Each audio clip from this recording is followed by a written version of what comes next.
25 তারিখে ইনশাআল্লাহ আপনাদের দয়া আল্লাহর রহমতে আমি দেশে ফিরে যাব।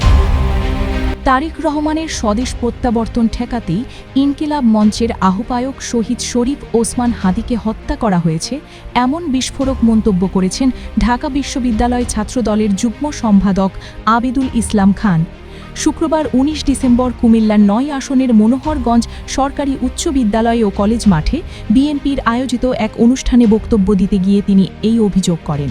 আবিদুল ইসলাম খান বলেন, জুলাইয়ের গণ আন্দোলনের অন্যতম সহযোদ্ধা শরীফ ওসমান হাদির ওপর গুলিবর্ষণের ঘটনা ছিল একটি পরিকল্পিত ষড়যন্ত্র। তারেক রহমানের স্বদেশ প্রত্যাবর্তনকে সামনে রেখে রাষ্ট্রকে অস্থিতিশীল করার লক্ষ্যে এই হামলা চালানো হয় বলে তিনি দাবি করেন। তিনি আরও বলেন, এই পৃথিবীতে এমন কোনো শক্তির জন্ম হয়নি যারা তারেক রহমানের প্রত্যাবর্তনকে সামান্যতম ব্যাহত করতে পারবে।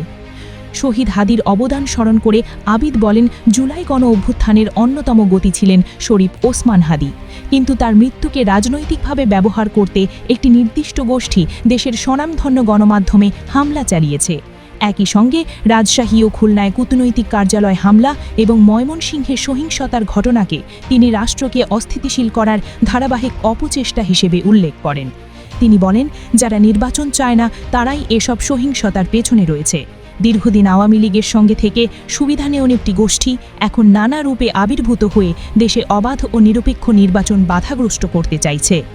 অনুষ্ঠানে ধানের শীষের পক্ষে ভোট চেয়ে আবিদুল ইসলাম খান বলেন, ঘরে ঘরে গিয়ে মানুষকে বোঝাতে হবে ধানের শীষের বিজয় কোনো ব্যক্তি বা দলের স্বার্থ নয়, এটি বাংলাদেশের স্বাধীনতা, সার্বভৌমত্ব ও গণতন্ত্র রক্ষার লড়াই। অনুষ্ঠানটি পরিচালনা করেন মনোহরগঞ্জ উপজেলা বিএনপির সাধারণ সম্পাদক সরোয়ার ভূঁইয়া দোলন। এ সময় উপজেলা বিএনপি, যুবদল ও ছাত্রদলের নেতাকর্মীরা উপস্থিত ছিলেন।